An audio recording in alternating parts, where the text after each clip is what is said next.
Boa noite, gente. A paz do Senhor Jesus, irmã Beth, pastor Emerson, irmã Adelina, boa noite, querida. Deixa eu verificar aqui se está tudo certinho. Maravilha. Boa noite, irmã Cláudia, irmã Miriam, irmã Nath, boa noite. Dani, pastor Biratã, saudações. Irmã Miriam, obrigado aí, pastor Emerson, por esse ok. Eu já ia perguntar agora, só estava dando as saudações, ia perguntar se o áudio estava ok, se a imagem também estava ok. Fiquei preocupado porque aqui na minha quarentena preventiva, né, diante do contato que eu tive com meu pai que testou o positivo para o Covid, tive problemas aqui na internet, fiquei preocupado como que a gente poderia efetivar essa noite, mas graças a Deus o problema foi resolvido a tempo e não precisei recorrer aos universitários ou medidas mais que quebrariam aí, né, a minha quarentena. Irmãos, eu queria louvar a Deus pela vida dos irmãos, sobretudo aqueles que oraram pela vida do meu pai. Semana passada, juntos aqui, nós oramos por isso, e Deus foi muito bondoso e misericordioso. Quero contar esse testemunho para vocês. Deixa eu só continuar aqui a saudar os irmãos que estão chegando, especialmente nosso querido irmão Celso, irmã Lícia. Estamos aí sonhando com o batismo do irmão Celso. Queiroz, muito bom ter você aí com a gente. Saudades, Queiroz, de ter você por perto aí, meu irmão. Fenelon, querido, boa noite. Você, sua casa aí, Eunice, as meninas. Obrigado aí, pastor Biratã, pelo feedback. Muito bem. Kaline, boa noite. Pastor Tiago, boa noite. Muito bem, meus irmãos. Muito bem. Graças a Deus. Bom, então, meus irmãos, meu pai teve 11 dias de febre alta, tecnicamente moderada, né? Eu estava estudando sobre isso, o que é a febre baixa, moderada, tecnicamente moderada, mas uma febre constante, mesmo com os antipiréticos, ela voltava após 4 horas de ter tomado a medicação, que nos deixou muito preocupados. Fomos ao médico, fizemos exames e todo aquele acompanhamento. Eu agradeço aí aos nossos amigos médicos que deram assistência, tanto em oração quanto em aconselhamento, em alguma orientação.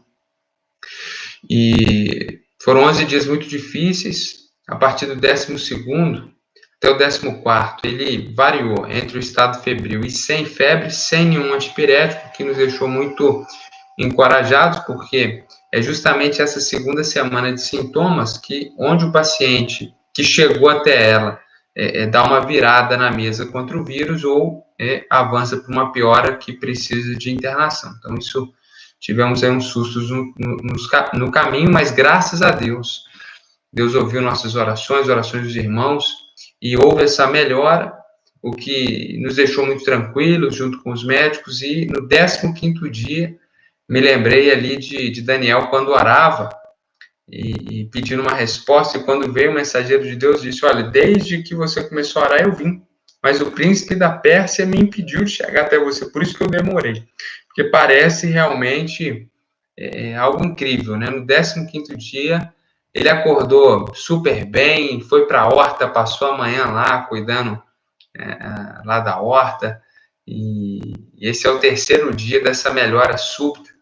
Está muito bem, graças a Deus. Então, testemunho aqui, agradeço as orações dos irmãos. A gente ouviu relatos realmente de pessoas que enfrentaram o Covid, tiveram sintomas moderados, como do meu pai, e também tiveram assim, uma melhora muito súbita em determinado momento.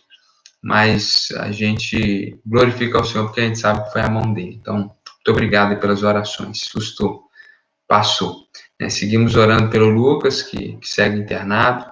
Irmão Celso, falei com ele hoje, já em casa há uma semana, e muito bem, recuperado da cirurgia, graças a Deus. Seguimos orando aí pelo irmão Santos, pela irmã Ninha, pela irmã Elbe, também pela Mônica, pela Lu, irmão Heitor, todos os irmãos queridos da nossa igreja que enfrentam lutas difíceis. né? Temos outros irmãos que têm lutas, né, no emocional. A gente ora por eles também. Não quero citar aqui para não constranger, porque muitas vezes é algo, né, confidenciado a nós como pastores, mas oramos por esses irmãos também que sofrem na sua alma. Outros irmãos da igreja que têm lutas e dificuldades, né? Nosso querido irmão Demétrio, é uma dor quase que constante, tem lutado, está sempre ali feliz, alegre. A gente às vezes até esquece de orar por ele, né? Mas tem lutado e tem vencido. Então, outros irmãos mais da igreja, se eu porventura esqueci alguém, peço perdão, mas a gente sempre se lembrando dos irmãos. Precisamos nos lembrar porque Deus é poderoso. É isso aí, pastor Biratão. Próximo fervor aí do meu pai é o fervor das orações dos irmãos. Amém. Febre passou. Glória a Deus. Muito obrigado aí, pastor Biratão, pelo apoio. Malé, boa noite. Isabelle, junto com a sua casa aí, boa noite. Irmã Kátia, pastor Carlos, os meninos aí. Aline Dazini, muito bem. Ellen Zalino. Glória a Deus. Luna, boa noite. Pastor Vantuí, saudações. Boa noite, querido irmão Heitor. Gente, vamos começar. Estava aqui dando esse testemunho, fazendo aqui algumas considerações. Rapidamente, antes de nós irmos para o texto, hoje é quarta-feira. Se Deus permitir, no sábado, nós teremos uma live promovida pelo relevantes.ibsujf lá no Instagram com o Matheus, que foi um jovem que teve na Ibsu alguns anos atrás e Deus usou poderosamente. Então, quero encorajar, sobretudo, os adolescentes e jovens, mas se você quiser estar também, mas ele vai trazer uma palavra especial para os adolescentes e jovens da nossa igreja. Então, você que tem filho em casa, sobrinho, alguém da igreja nessa faixa etária, encoraje a participar no sábado lá no Instagram, que vai ser muito bom. Domingo de manhã, temos duas classes, né? Classe aí no relevantes.ibsujf com os jovens e para os adolescentes, e temos também, igualmente, às 10 horas no domingo, só que na conta da igreja, IBSUJF, pastor Biratã vai trazer um estudo muito abençoador para a sua vida, como tem sido todos ministrados por outros pastores também, tem sido uma bênção. E domingo à noite esteja conosco às 19 horas, com a graça de Deus. Meus irmãos, nós então estamos trabalhando sobre... Camilinha está testificando aí que o acampamento foi muito bom, né? Que bom, me alegro aí de ouvir isso. Nós estamos, meus irmãos, trabalhando sobre os 10 mandamentos. Os 10 mandamentos estão registrados em Êxodo capítulo 20, então convido você a abrir a sua Bíblia, se você desejar, porque nós vamos ler aqui parte dos 10 mandamentos, e também Deuteronômio capítulo 5, onde o texto é relatado, mais uma vez, a trajetória do povo de Israel, e aparece novamente ali os 10 mandamentos.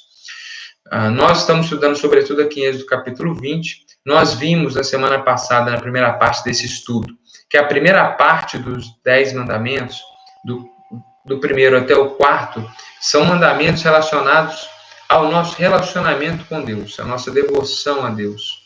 É o nosso relacionamento vertical.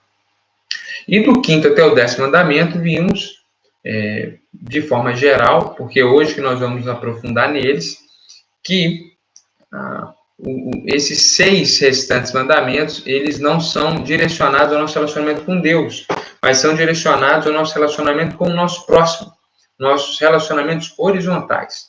Então, essa é uma divisão muito simples de ser vista nos 10 mandamentos, e, inclusive, é por isso que no Novo Testamento nós encontramos aquela expressão que a lei se resume em amar a Deus sobre todas as coisas, ou seja, do primeiro ao 4º mandamento, e ao próximo como a ti mesmo, que é o resumo do 5º ao 10º mandamento. Porque, naturalmente, se você ama a Deus sobre todas as coisas, você não vai ter outros deuses, você não vai fazer imagem de escultura, você não vai tomar o santo nome em vão, e você vai consagrar o seu tempo ao Senhor, que é a ideia por trás do sábado. Igualmente, se você ama o seu próximo como a você mesmo, ou seja, você não vai fazer nada para o seu próximo que você não queira que seja feito para você, você não vai fazer nada para o seu próximo que você não gostaria que ninguém fizesse contigo, ou que você mesmo não faria sobre a sua própria vida. Se esse é o padrão, naturalmente você não vai matar, porque você não gostaria que ninguém matasse alguém da sua família, você não vai cometer adultério porque você não gostaria de sofrer uma situação vexatória, vergonhosa e passar por uma traição. Então, por isso que há esse resumo, né, da lei de Deus entre amar o próximo, amar Deus sobre todas as coisas e o próximo como a ti mesmo. Dito isso, nós vamos então prosseguir nessa segunda parte e última parte desse estudo, e vamos analisar, então, a partir do 5º mandamento até o 10º mandamento. Boa noite, Elzira, a sua família. Irmã Clarice, boa noite. Que Jesus abençoe todos vocês. Me alegro de tê-los aqui conosco. Vamos, então, estudar a palavra de Deus. Êxodo, capítulo 20, verso 12. Eis aí o 5º mandamento. Boa noite, irmão José Cláudio. Honra teu pai e tua mãe, a fim de que tenhas vida longa na terra que o Senhor, o teu Deus, te dá. Esse é o 5º mandamento. Inclusive, o apóstolo Paulo, em Efésios, comentando, após citar e depois comentando esse versículo, ele diz: esse é o primeiro mandamento com promessa. Porque é muito bonito perceber isso, que Deus dá esse comando que nós temos que honrar os nossos pais. Honra o teu pai e a tua mãe. É muito bonito essa ênfase. E eu gosto muito quando eu tenho a oportunidade de mostrar que a Bíblia, apesar dela ter sido escrita em um contexto machista, a revelação de Deus não é machista. Deus não é machista. Deus é Deus para toda a sua criação. E ele criou o ser humano de forma excelente, homem e mulher. E aqui é uma ênfase nessa cultura patriarcal e machista, a ênfase de Deus de que o indivíduo, seja ele homem ou mulher, ele não deveria honrar somente o seu pai, mas ele deveria honrar também a sua mãe. E essa é uma palavra muito importante, porque eu que tive a oportunidade de viver em contextos e culturas mais patriarcais, mais machistas que a nossa, era muito comum ver meninos, crianças do sexo masculino tratando a mãe como se fosse uma serva. E era surpreendente perceber que a mãe, muitas vezes, aceitava esse tratamento em reflexo dessa cultura, onde o homem, mesmo sendo criança, ele tem voz e comando, inclusive, sobre a própria mãe. Então, é muito bonito ver o texto bíblico de uma forma muito cirúrgica, vindo para uma cultura semelhante a essa que eu relatei aos irmãos, dizendo: honra não só o teu pai, mas honra sua mãe também. E o texto é muito bonito porque no original não fala nem pais de forma genérica para que não houvesse um tipo de dificuldade.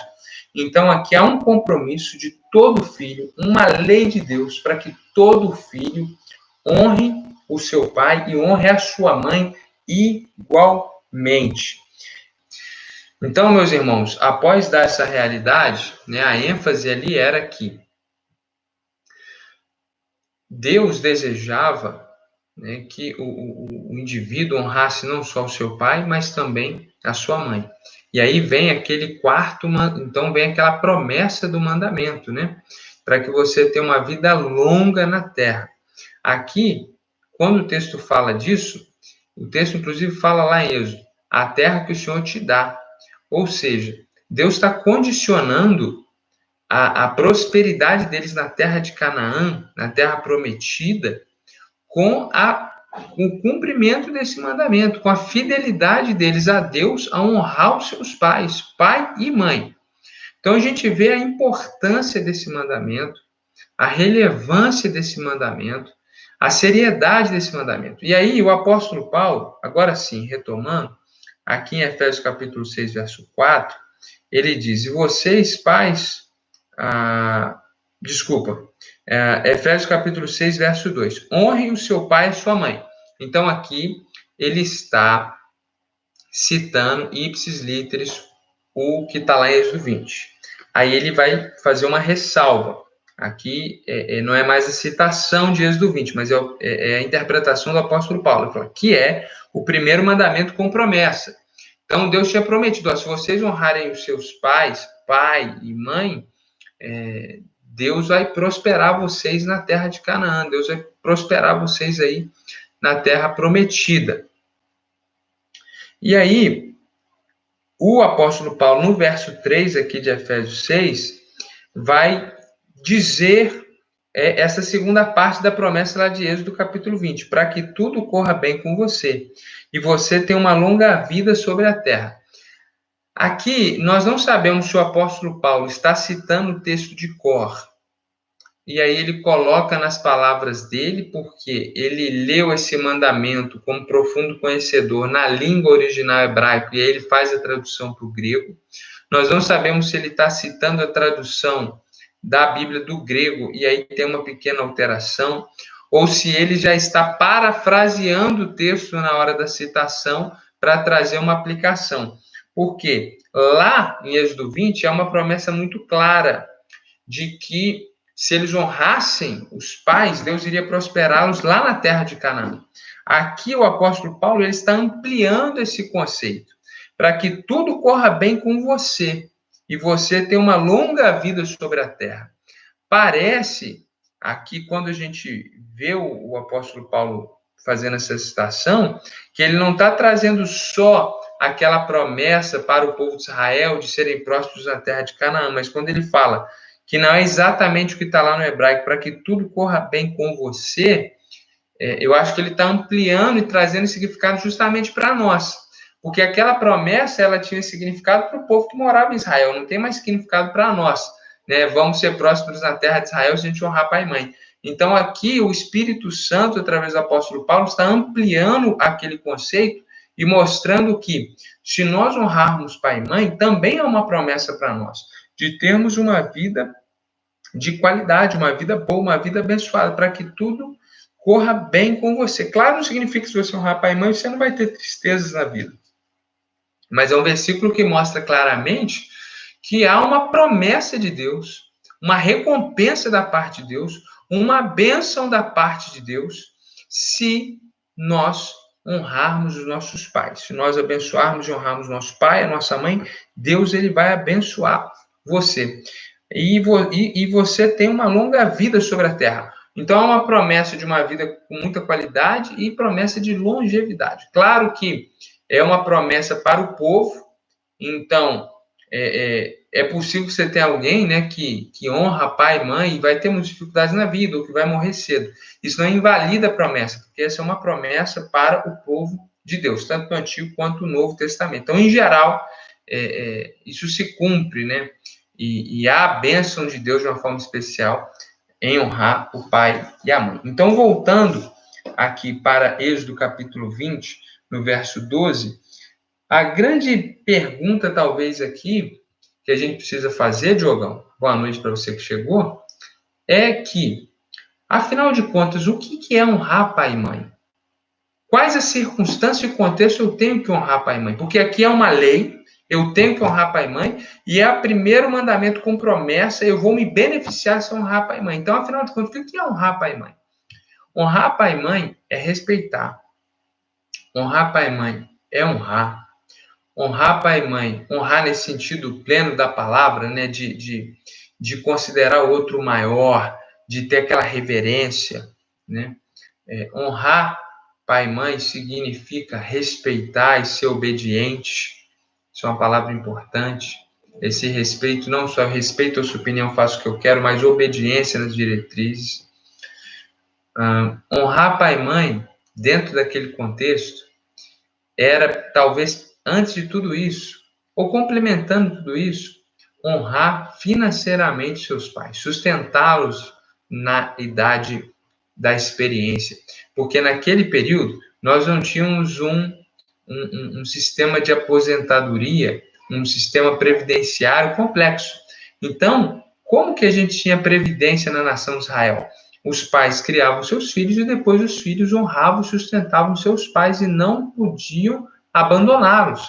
Ainda que esses pais não tivessem sido os mais carinhosos, os mais maravilhosos, os especiais, mas Deus convidava e exigia, na verdade, que os filhos honrassem financeiramente, sustentassem financeiramente os seus pais, que agora não tem mais força para trabalhar, e o governo não iria sustentá-los após anos de contribuição, como nós temos hoje.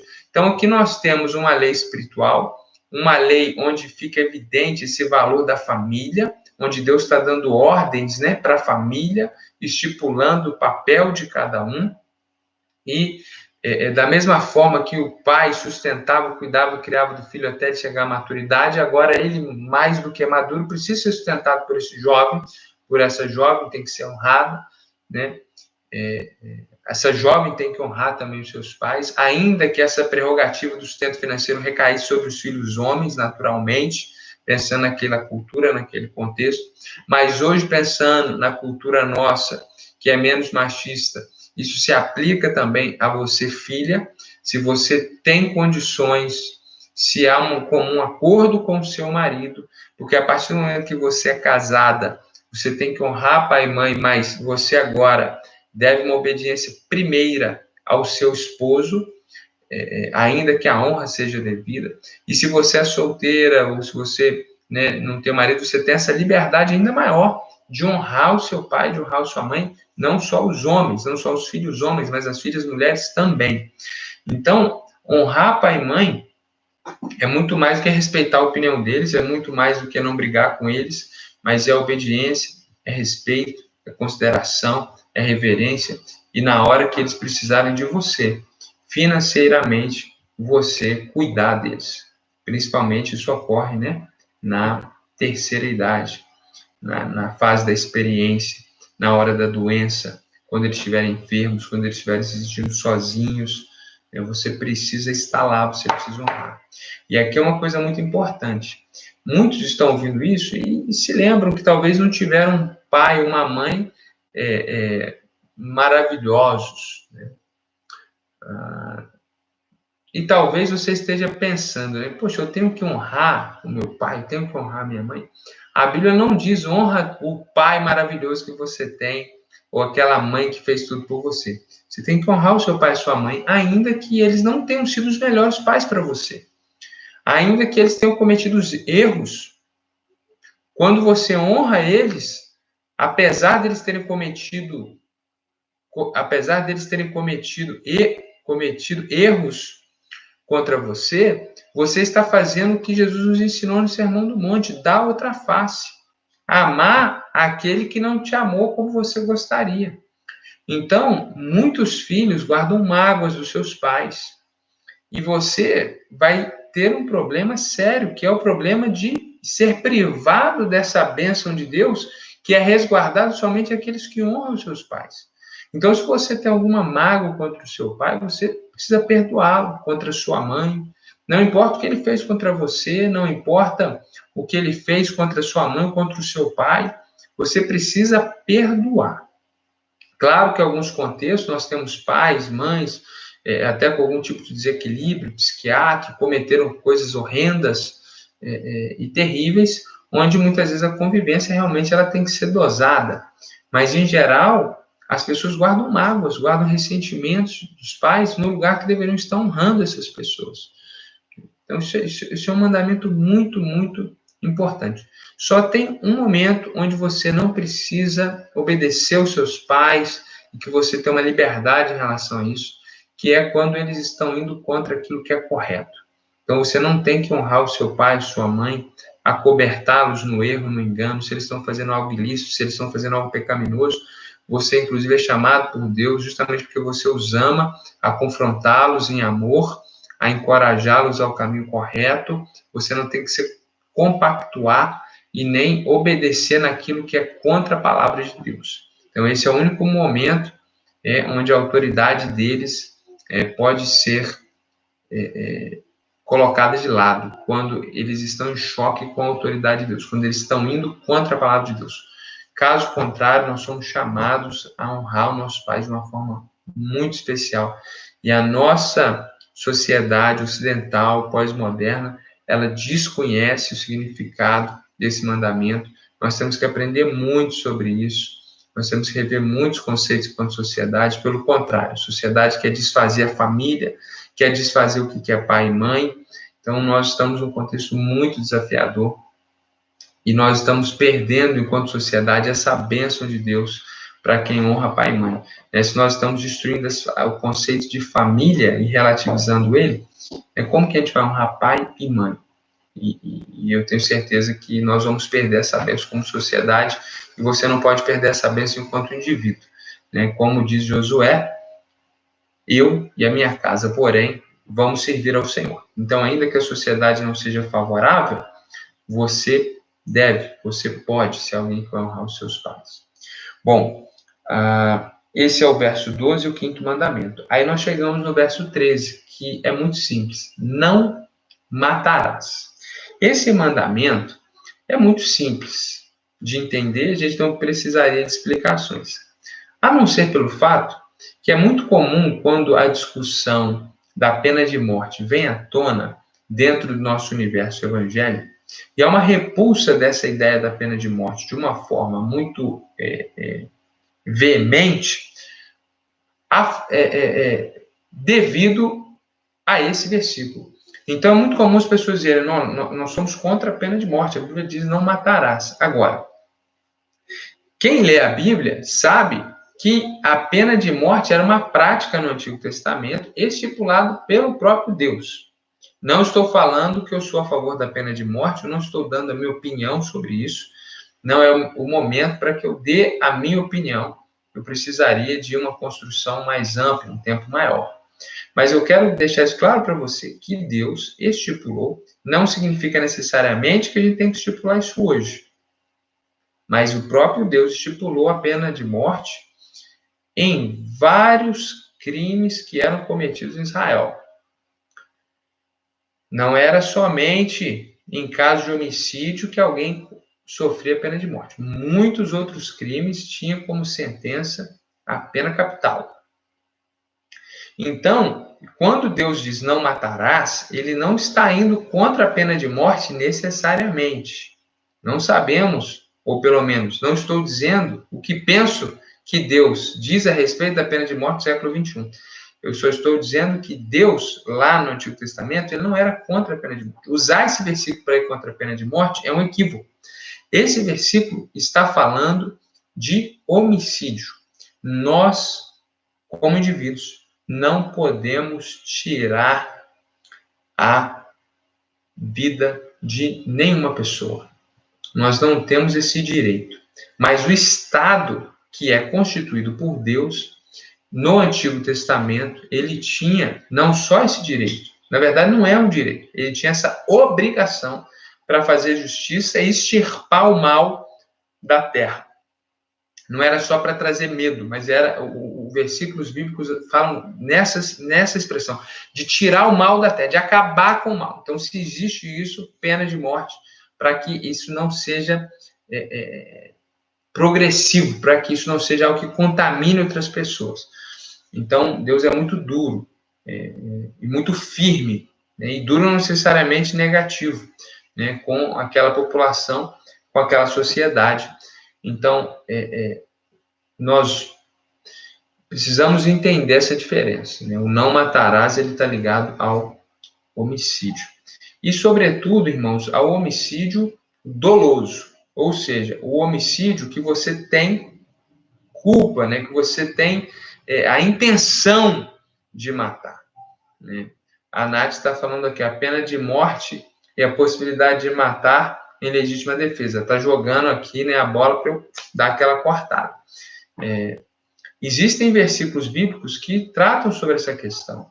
Se alguém entrar na sua casa à noite e, porventura, aquela pessoa vem a óbito, o texto bíblico mostra que no Antigo Testamento, inclusive nas nossas lives aí do Instagram sobre o Antigo Testamento, da leitura bíblica, eu respondo várias perguntas nesse sentido. Há versículos que mostram que a pessoa, ela responderia, de certa forma, pelo homicídio, mas ela não seria condenada.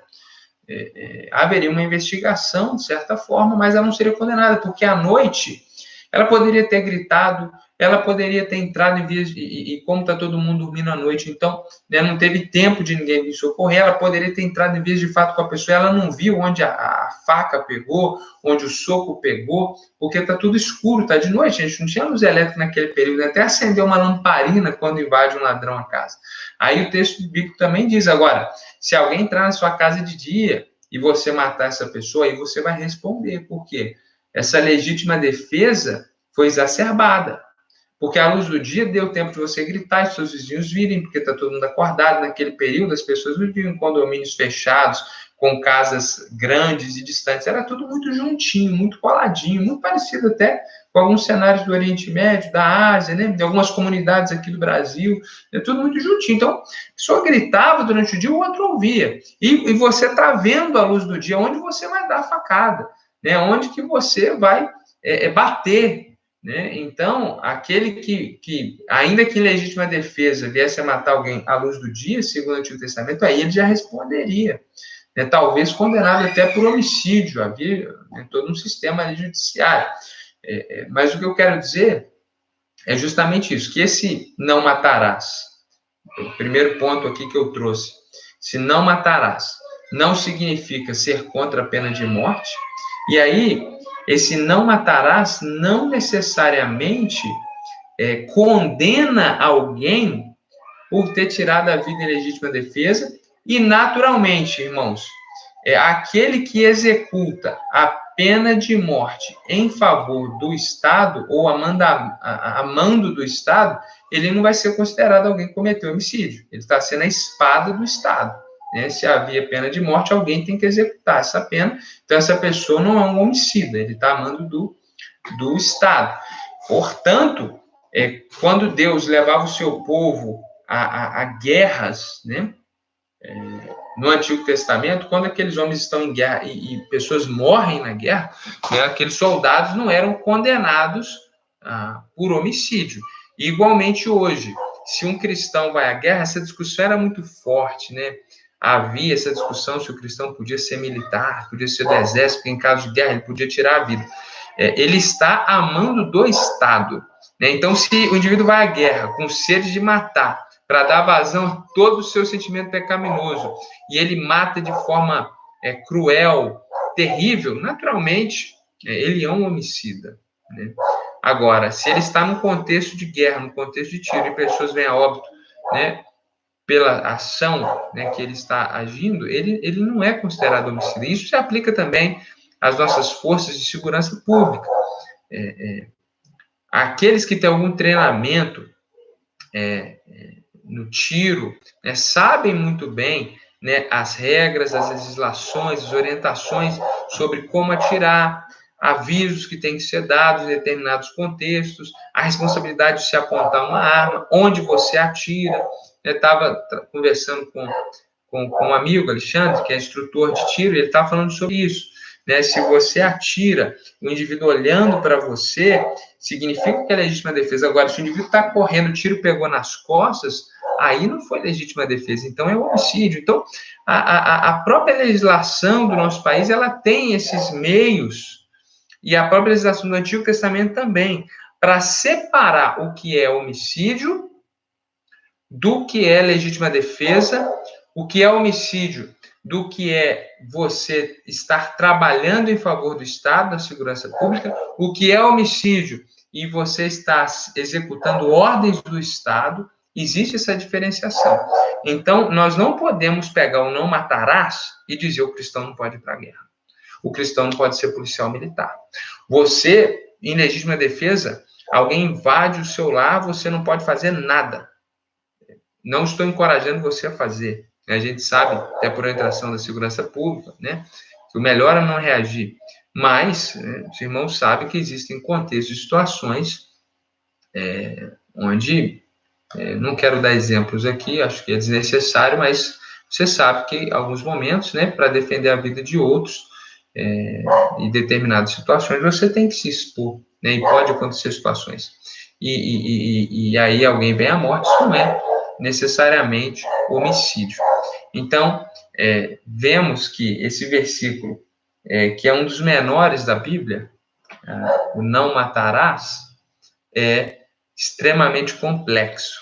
Não é algo tão simples como parece, né?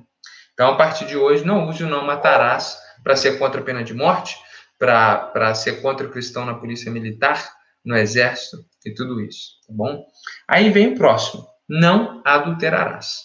Esse é outro versículo simples, pequeno aparentemente, só que muito sério. Por quê? Eu creio, meus irmãos, que com a queda do ser humano, quando o pecado entrou no mundo, uma das áreas que nós somos mais atingidos é na nossa sexualidade. Então, o instinto sexual, ele está contaminado pelo pecado. O ser humano, ele tem um instinto animalesco em relação ao sexo, inclusive a área ativa do cérebro da sexualidade é a mesma da comida, da bebida, são desejos primitivos, instintivos. E eu creio que no começo não era assim. Então, se nós não controlamos esses instintos, nós cometemos a glutonaria, porque é o instinto de comer, de se alimentar, ter prazer na comida, e vamos cometer a prostituição, a iniquidade, a lascívia, todos esses pecados da sexualidade, se a gente não tiver esse controle. Então, como as penas de Israel eram muito duras para esse tipo de pecado, Deus então agora está voltando os olhos para a família mais uma vez. Ele já tratou a questão da relação filho com pai, agora ele vai tratar a relação marido e mulher. E ele vai dizer, olha, dentro do casamento, cuidado, não cometa adultério. Nós não podemos trair o nosso cônjuge. Agora, hoje é muito relativizado isso, né? Algumas pessoas vão dizer, se o indivíduo agrediu a mulher fisicamente, vale como adultério. Não. A agressão física, graças a Deus, no nosso país é crime, né? E é horrendo, e a pessoa tem que ser punida. Ponto. Agora, chamar adultério, chamar agressão física de adultério, aí eu posso chamar qualquer coisa de adultério. Então, a gente tem que ter também esse cuidado. A agressão física é horrenda, é terrível, mas isso é um outro assunto. Adultério é quando alguém casado ou casada tem relações íntimas com outra pessoa. Isso é o adultério. Então, algumas pessoas dizem, poxa, mas ele se apaixonou por outra pessoa. Tecnicamente, é isso que é o caminho do adultério. Tecnicamente, isso já é pecado. Tecnicamente, a pessoa está dando vazão ao pecado. Isso já é uma traição contra o cônjuge. Sim. Agora, o adultério é quando ocorre essa questão íntima. Então, isso não é uma desculpa para alguém casado se aventurar em fantasias ou amizades muito íntimas, ou se colocar em situações inadequadas de infidelidade, dizendo, mas eu não estou cometendo adultério. Sim, está cometendo infidelidade é pecado. Agora, realmente, o adultério é algo técnico específico, né? Então, aqui, os 10 mandamentos, como eu disse, é a base da lei de Deus. Então, quando Deus diz não adulterarás, ele está indo contra essa questão técnica efetiva da intimidade fora do casamento. E, naturalmente, tudo que acompanha esse pecado também está sendo condenado, né? Então, Jesus, quando ele diz, vocês ouviram o que está escrito, não adulterarás. Eu, porém, vos digo, se alguém olhar para uma mulher com intenção impura, já cometeu adultério no coração. Jesus não está dizendo que se, dentro de um casal, o homem olha para uma mulher na rua, até sem muita intenção, por esse instinto pecaminoso, e ele, por um momento, ele deseja aquela mulher. Jesus está dizendo, ele já cometeu adultério no coração. Isso não dá base para a mulher se divorciar dele, não, porque ele é adúltero. Não, entende? A questão técnica do adultério é a intimidade efetiva fora do casamento. E Jesus amplia o conceito. Por quê? O que muitas pessoas no tempo de Jesus faziam? Eles não tinham essa intimidade, mas tinham uma mente impura, uma mente devassa, dava vazão a outras formas de satisfação afetiva, mas não chegavam à consumação de atos. e diziam, eu não estou cometendo adultério. Que é o que ocorre muitas vezes hoje. A pessoa diz, não, eu não estou cometendo adultério, mas ele é infiel, ela é infiel. Ele tem uma intimidade emocional, um vínculo emocional com outra pessoa que não é o seu cônjuge, de uma forma inadequada, mas eles dizem, eu não estou cometendo adultério. Então, esse é o espírito de Jesus ali em Mateus, no Sermão do Monte, ampliando o conceito de não adulterarás, mas não relativizando o conceito do que é adultério. Tá? Bom, esse é outro ponto muito importante dentro do não adulterarás, é porque a igreja cristã, historicamente, ela se divide no entendimento de que algumas pessoas acham que o adultério, nessa consumação efetiva do ato sexual com alguém que não é o seu cônjuge, anula o casamento, quebra a aliança do casamento e permite, então, a pessoa que foi ofendida a casar novamente. Esse pensamento ele só surgiu na história da igreja com força, né, e evidência na Reforma Protestante. Até então não era assim que a igreja compreendia. E é o pensamento que predomina hoje, né, na igreja evangélica. Nas igrejas sérias, né? Mas o pensamento que predominava até a Reforma Protestante, e que muitos protestantes continuaram crendo, e ainda hoje, né, existe um número bem menor, mais pessoas que creem nisso, é que o casamento é uma aliança indissolúvel, a não ser pela morte. Então, a única possibilidade de você recasar é a morte do cônjuge, sendo que o adultério pode possibilitar um divórcio, sendo obrigatório o perdão, mas sendo possível um divórcio e não um recasamento. Aqui essas duas linhas de interpretação são as duas linhas aceitáveis biblicamente, tá, meus irmãos? Essas ideias que existem hoje, que Deus é amor e a graça de Deus cobre tudo, então se tem compatibilidade ali das personalidades, você pode se divorciar e ir embora. Jesus deixa muito claro, também no Sermão do Monte, de que se alguém larga seu cônjuge por um motivo que não seja, aí existe uma interpretação, né? Uns vão dizer pela morte, outros vão dizer vai deixar o seu cônjuge, a não ser que seja por adultério. Aí existe uma questão complexa ali de interpretação do versículo. Então, vamos respeitar essas duas possibilidades de interpretação. Se não for um desses dois casos, qualquer outra união, por qualquer outro motivo, ela é pecaminosa, ela é considerada adultério. Então, adultério não é só aquele homem casado que pula cerca, ou a mulher também, inclusive estatísticas mostram que as mulheres cometem isso na mesma proporção que os homens. É um mito achar que isso é um pecado só de homens. Nós que aconselhamos pessoas, né, enquanto pastores, a gente escuta histórias tanto de homens quanto de mulheres, é muito triste, inclusive. Adultério não é só isso. Adultério é quando você larga o seu marido ou a sua esposa de forma ilegítima, porque está difícil o casamento, ou qualquer outra questão. Então, o que é a forma ilegítima? É isso, quando a pessoa está viva, em uma linha de interpretação. Na outra interpretação, quando a pessoa não te traiu, ela não cometeu adultério, então é legítimo abandonar. Sempre que eu toco nesse assunto, eu gosto de dizer o seguinte: algumas pessoas estão ouvindo e falam, poxa, pastor, não é o meu caso, eu não fui traído, né? Mas eu não tinha um entendimento, então eu larguei lá porque eu não gostava mais e agora eu estou casado, eu estou em adultério. Eu creio que é um pecado que foi cometido, mas que não anula o seu casamento atual, então o seu casamento é legítimo, e em Cristo Jesus, meus irmãos, há perdão para todos os pecados, e você é uma pessoa abençoada em Cristo Jesus. Então você fez algo sem entendimento no passado, mas isso não traz para você uma maldição. Jesus te ama, o seu casamento é uma bênção, aqueles que estão casados no Senhor, eles têm esse privilégio de estarem casados no Senhor, então não fica olhando para o passado, né? Como o apóstolo Paulo falou, esquecendo as coisas que para trás ficam, prossigo para o alvo, para o prêmio da soberana consolação do Senhor, tá bom? Então, eu gosto sempre de fazer essa ressalva, porque quando a gente está fazendo isso, e às vezes alguém é divorciado, recasado, a pessoa se sente culpada, e não é o nosso objetivo, e também não creio que seja o objetivo da palavra de Deus. trazer essa culpa de algo que foi errado lá no passado, foi cometido, você já pediu perdão. Ponto. Deus não quer que você se sinta culpado. Deus quer trazer para nós que estamos casados hoje, não importa qual é o seu passado, mas hoje você está casado, esse peso. Não podemos cometer adultério. Não podemos cometer adultério, tá bom? Isso é algo muito sério, né?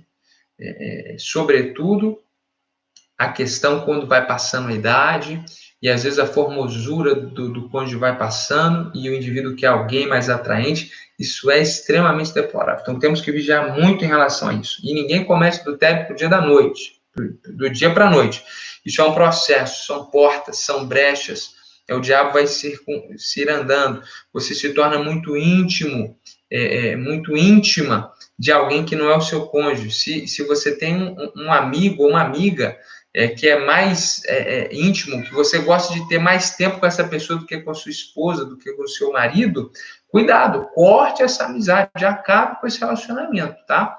Porque é melhor entrar cego no reino do céu, sem um olho, do que com os dois olhos ir para o inferno. Jesus falou, corta a amizade, você não vai perder nada, né? Se essa amizade é mais importante para você do que o seu casamento, sonde o seu coração. Vamos tomar muito cuidado, porque essa é uma área que Satanás ciranda as nossas vidas. Mas cremos que o Senhor há de nos preservar para a glória do nome dele. Bom, deixa eu ler basicamente aqui alguns comentários, porque pode haver algumas perguntas aqui no meio, e eu vi que tem muitas colocações legais, então, para eu não me adiantar e depois ficar fora do contexto, né? Diogão disse aqui, hoje, infelizmente, quando os filhos se declaram auto-independentes, esquecem de seus pais.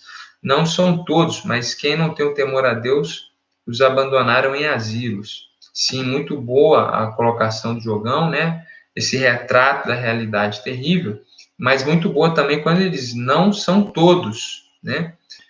Porque algumas pessoas, quando colocam seus pais em casas de cuidado, não necessariamente eles estão abandonando, mas realmente alguns idosos, né, com algumas enfermidades, eles precisam de um cuidado que a família que está ali trabalhando e tudo. Então, o filho colocar ele numa casa de cuidado, onde ele vai ser mais bem tratado do que na casa, e vai lá e visita, e sustenta, e paga aquilo ali com carinho, não necessariamente, né, ele está abandonando o pai, né? Essa consideração que o Diogo fez é muito importante. A Natália está dizendo, a pena de morte e a possibilidade de matar alguém em legítima defesa, a gente já trabalhou sobre isso, né? Aí a Ellen diz, pastor, sobre o não matarás. E quando Jesus diz o Sermão do Monte, se não me engano, não se enganou não, é no Sermão do Monte mesmo, que todo aquele que chama o irmão de louco é homicida. Como interpretar esse texto? Da mesma forma que nós trabalhamos o texto do adultério. Quando Jesus disse, se você olhou com alguém com intenção impura no coração, já cometeu adultério, não é efetivamente o adultério quando existe a cópula carnal. É distinto, é claro que é distinto. Aos olhos de Deus é distinto, aos olhos dos seres humanos é distinto. O que Jesus está fazendo no Sermão do Monte é ampliando o significado do texto, da lei. Então ele está dizendo, olha, não é só não ter a cópula carnal, é ser puro. Ter uma mente pura, ter uma mente santa, não ter fantasia, ser fiel integralmente ao seu cônjuge. E o não matarás é a mesma coisa. Não é que Jesus está dizendo que quando eu chamo alguém de idiota, é o mesmo crime de ter matado a pessoa. Não é isso que Jesus está dizendo.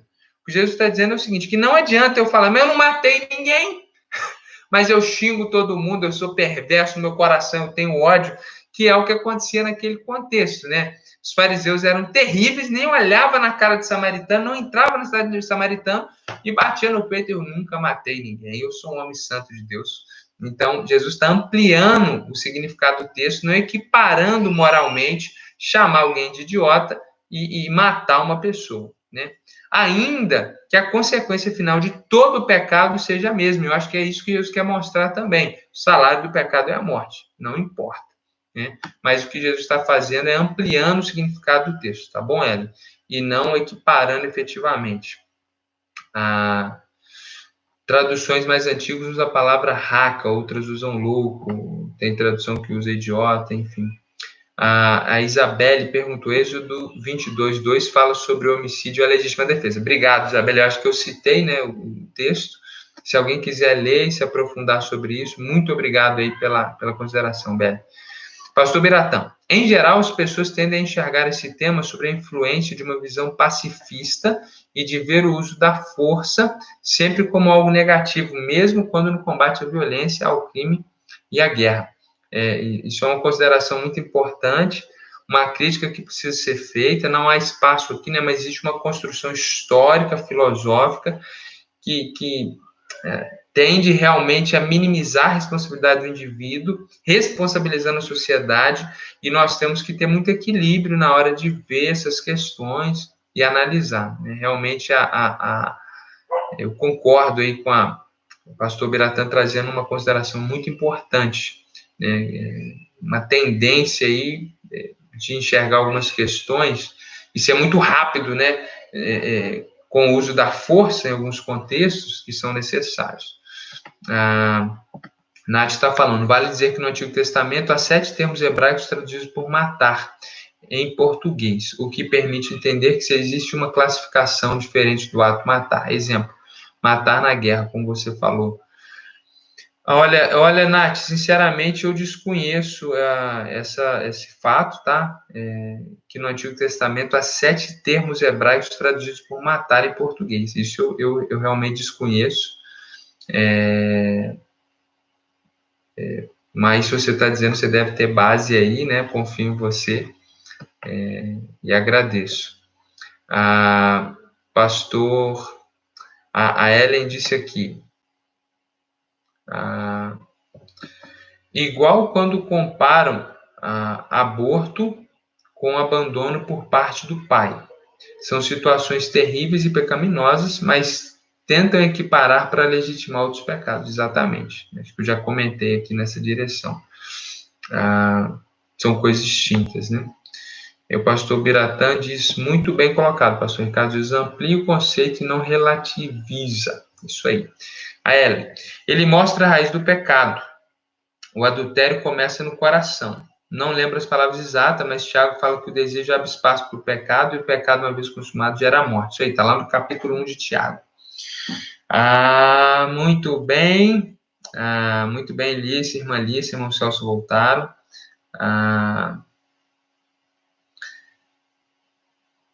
Pastor Biratã está falando aqui de Mateus 5,32, né, da imoralidade sexual, porneia. Não vou entrar aqui, pastor Biratã, por causa do tempo, mas é uma discussão legal, porque em Mateus, no Sermão do Monte, ele vai usar tanto a expressão moiqueia, né, que é adultério, dentro de um contexto, e aí no outro contexto, em outro momento, em outro contexto, ele usa a palavra porneia, e isso é muito, muito importante a gente fazer um estudo profundo sobre a diferença das coisas, né? Porque moiqueia é adultério, e porneia é imoralidade sexual, de onde vem a palavra portuguesa, é pornografia, inclusive.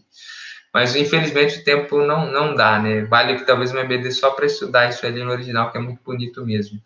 Irmã Russa assistindo com a gente, boa noite, querido, seja muito bem-vinda. E Luna, pastor, Deus não chamou ninguém à escravidão.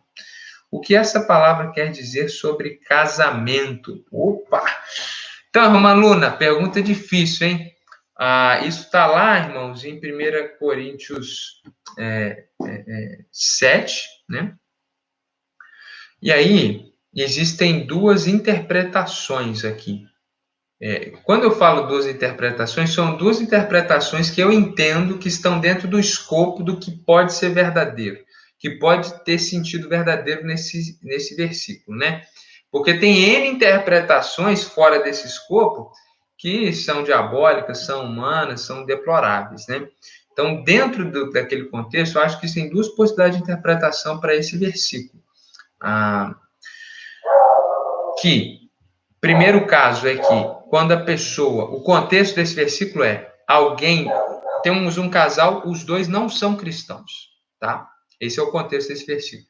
Um se converte a Jesus, e ele fica uma bênção, ele é uma mulher de Deus ou um homem de Deus. Esse cônjuge aqui, se o cônjuge dizer, eu não quero ver com você porque você agora é cristã, porque você agora é cristão. E por causa da fé dessa pessoa, esse não crente vai embora. Abandona essa outra pessoa aqui. Não é porque eles brigaram, não é por causa de questão financeira. Às vezes o casal briga por qualquer outro motivo, e aí cai na conta, não, porque ela é evangélica. Não. ele abandonou ela que se converteu a Jesus. Esse é o contexto do texto. Aí se aplica. Deus não chama ninguém a servidão.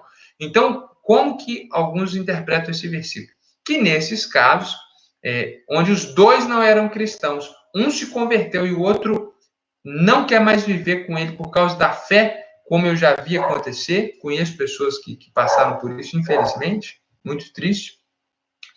Essa pessoa que foi abandonada pelo outro por causa da sua fé em Jesus, ela não está presa à escravidão. Aí uns vão dizer, ela pode se casar de novo. Ela não é escrava daquela pessoa.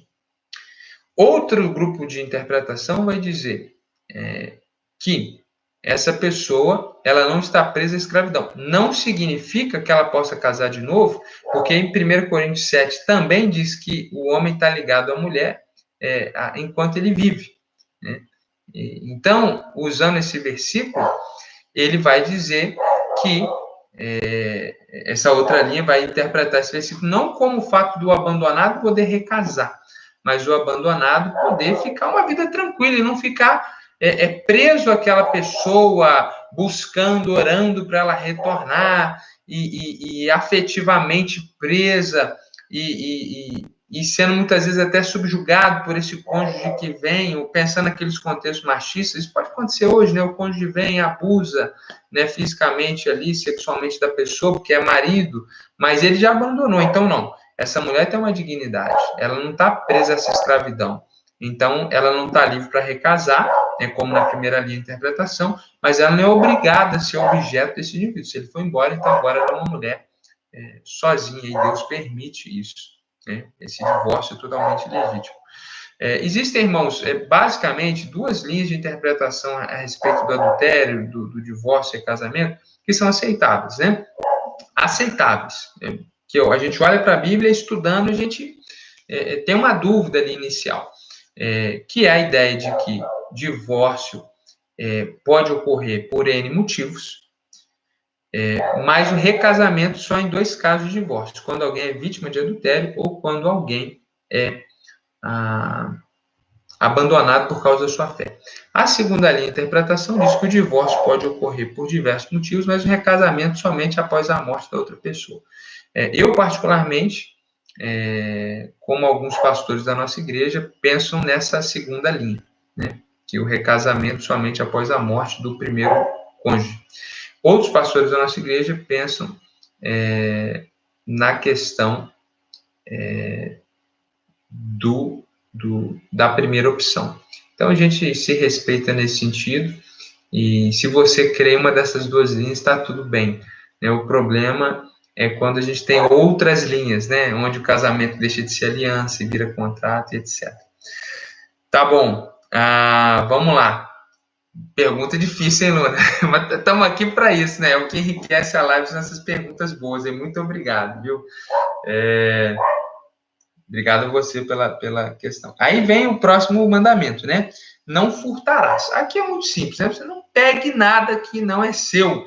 Não leve as coisas para casa e tal. Enfim, aqui eu acho que simples e pela hora avançada eu não vou me aprofundar. Aí vem aqui um outro muito importante, é o 9º. Não darás falso testemunho contra o teu próximo. Ou seja, não vá num tribunal ser uma testemunha falsa contra alguém.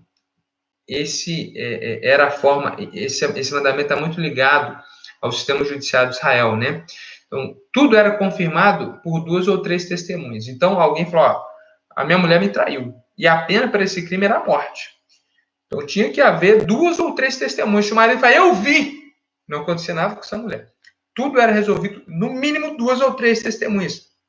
Então, como esse era um princípio muito fundamental dentro do sistema judiciário de Israel, esse 9º mandamento ele é muito importante, porque você ir e dizer, não, eu vi que ela cometeu adultério sem ter visto, isso é um falso testemunho contra o seu próximo. Então, ele faz muito sentido naquele contexto de Israel, onde tudo era resolvido com 2 ou 3 testemunhas, né? Mais do que o escrito que valia, era 2 ou 3 testemunhas viram que ele disse isso, ponto. Então, esse mandamento ele é muito importante. E, naturalmente, continua sendo pecado, né? Quando a gente dá esse falso testemunho contra o próximo, quando a gente diz que alguém fez algo que ela não fez, né? Seja porque a gente quer beneficiar a nós mesmos, ou queremos beneficiar alguém, ou por pedido de alguém, ou por vingança, enfim. Isso é algo deplorável, né? Não tenho visto isso acontecendo muito, né? Ao meu redor. Enfim, também não quero aprofundar muito.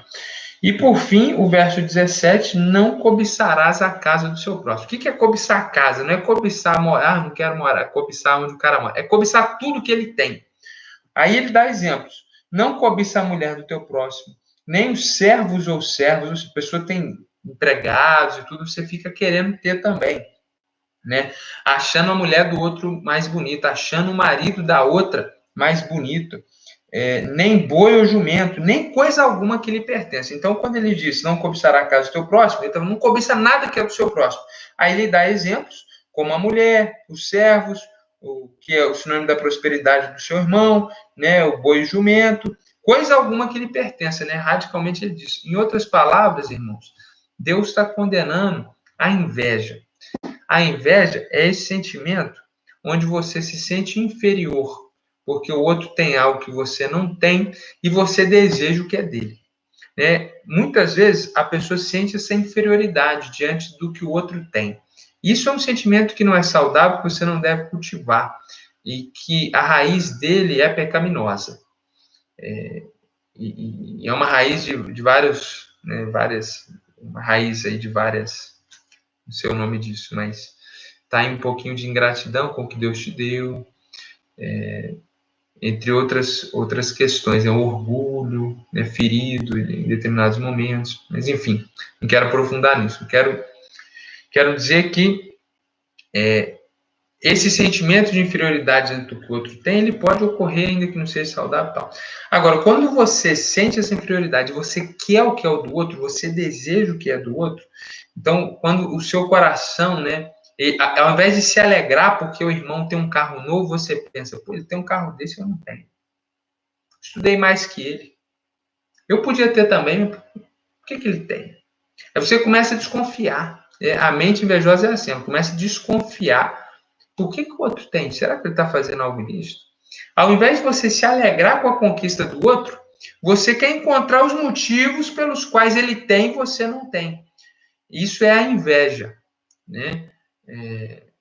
Você muitas vezes cobiça até o cônjuge, né, cometendo aí esse pecado do adultério no coração, Jesus falou lá, porque, poxa, a grama do vizinho é mais verde. Você está desejando aquilo que Deus não te deu. Isso é pecado. A inveja é pecado. Foi considerado aí pela Igreja Católica um dos 7 pecados capitais, inclusive, né?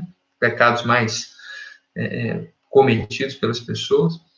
É um pecado muito comum, porque ninguém vê. Às vezes a pessoa é tão invejosa que a gente percebe na reação dela, mas é um pecado que pode ser cultivado no coração sem ninguém perceber. Então a gente tem que tomar muito cuidado com esse sentimento. O oposto do não cobiçar o que o outro tem é se alegrar com o que o outro tem. Então, quando você fica feliz porque a casa do cara é top, você vai, pô, que casa bonita, que eu fico feliz, irmão, que Deus te deu, como se ele tivesse dado para mim. Eu fico feliz com o seu carro novo, eu fico feliz com os seus títulos, eu fico feliz com suas conquistas acadêmicas, eu fico feliz com o que Deus está dando para você. Eu me alegro porque Deus é bom, eu me alegro porque Ele está te agraciando, eu me alegro como se Ele estivesse me dando. Isso é amar o próximo como a ti mesmo, né? Então, por isso que quem ama o próximo como a ti mesmo não cobiça o que é do outro, né? Bom, para finalizar, deixa eu só olhar aqui mais alguns comentários. Pode ser, na verdade, um sentimento de superioridade, pois a pessoa se vê mais merecedora do que o outro. Pastor Biratã, cirúrgico, muito verdade, né? Muitas vezes esse nosso orgulho, né? Essa superioridade, achar que a gente é mais, é isso que ele falou. A gente acha que a gente merece mais que o outro, mas Deus não deu para a gente, Deus deu para o outro primeiro. E Deus foi gracioso, não foi meritocrático, porque Deus não trabalha na meritocracia com a gente, trabalha com a graça, né? Se ele fosse trabalhar na meritocracia, estaríamos todos no inferno. Mas como ele é gracioso, aí quando a graça é sobre a vida da gente, a gente fica feliz. Aí quando é na vida do outro, aí a gente vem com a mente meritocrática. E isso é um problema muito grande, né? Tem uma parábola sobre isso, onde Jesus diz: por que vocês estão escandalizados porque eu sou bom?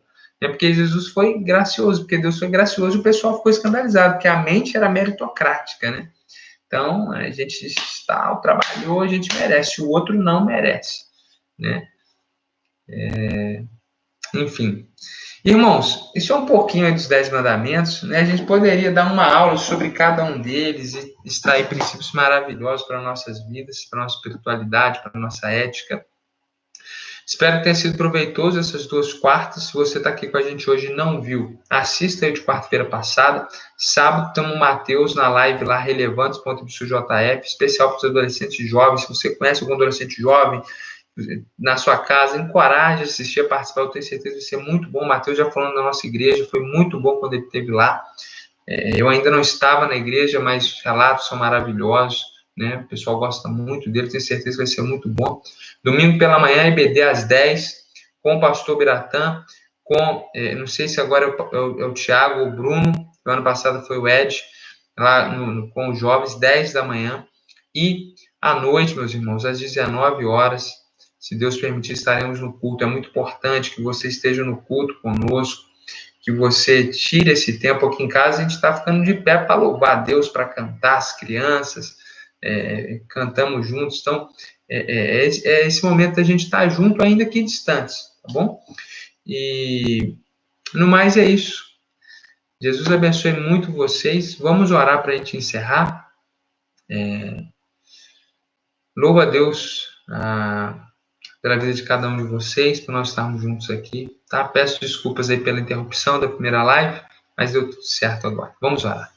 Pai, muito obrigado pela vida de cada pessoa, muito obrigado pela vida, Senhor, de cada um que está aqui estudando a Tua Palavra com fome e sede de aprender mais da Tua Palavra. Que o Senhor nos acrescente, que o Senhor nos dê graça, que o Teu Espírito Santo traga paz ao nosso coração, traga alegria, remova toda a culpa, toda a angústia, todo o medo, toda a dúvida e traz a paz do Senhor que excede todo entendimento. Essa pessoa que está me ouvindo agora, Senhor, e diante dessa situação de Covid, está tão preocupada, está tão amargurada, Jesus não estava nem com vontade de ver a live, o coração está oprimido, Senhor. A mente está chateada. Deus, em nome de Jesus, renova a alegria, renova a esperança. Isso vai passar, Senhor. Essa tempestade nós cremos que vai passar. O Senhor é bom. O Senhor nos ama e que a gente possa nos regozijar nisso, Pai. Em nome de Jesus, abençoa a vida de cada um aqui para a honra e glória do Teu nome. Em nome de Jesus, amém. Gente, boa noite. Deus abençoe vocês todos. Saudades imensas, tá bom? Talvez a gente ainda vai ter uma live na sexta-feira sobre os livros de crônicas, 1ª e 2ª Crônicas. Eu vou avisar direitinho aí nos canais, assim que a gente fechar essa agenda aí. A gente está verificando algumas questões aí, tá bom? Valeu, gente. Grande beijo para todo mundo aí. Jesus abençoe. Tchau.